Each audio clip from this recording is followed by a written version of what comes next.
तो अब हम एक केस देखते हैं। बेसिकली एक पेशेंट की स्टेटमेंट है और फिर उस स्टेटमेंट से किस तरीके से रूब्रिक्स बनाते हैं वो हम यहाँ पे देखेंगे। अब जैसे एक पेशेंट कहती है कि पेशेंट को ना एक उसके चेहरे पर सिर्फ एक एक्ने है, पर उस एक एक्ने को वो इतना ज्यादा समझ रही है कि उसको कितने सारे एक्ने हो गए हों, और वो उसको बेसिकली ऐसा समझ रही है कि बहुत सारे हो गए हैं, और वो ऐसा लग रही है और वो बहुत ज्यादा टेंशन में नजर आ रही है, वो बहुत ज्यादा टेंशन ले रही है उसको लेकर के, और उसको ऐसा लग रहा है कि वो कितनी गंदी लग रही है।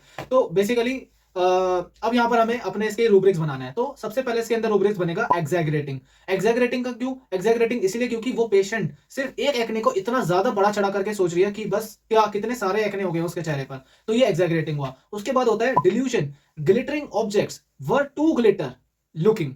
तो यहां पर बेसिकली क्या है ना, उसको जो एक ग्लिटरिंग क्या होता है? ग्लिटरिंग होता है चमकीला चीज जो चमक रहा है, जिसका जिसकी तरफ आपका ध्यान जा रहा है। तो यहीं पर यहाँ पर क्या है ना, वो जो ग्लिटरिंग ऑब्जेक्ट है वो उसके लिए एक एक्ने है। तो यहाँ पे पेशेंट का जो ध्यान है ना सारा का सारा वो एक एक्ने के ऊपर है, वो उसको एक ग्लिटर की तरह चमक रहा है। तो वो ये तब हम ये रूब्रिक लेते हैं।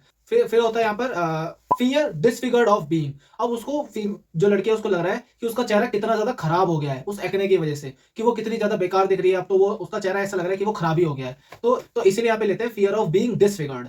Thank you.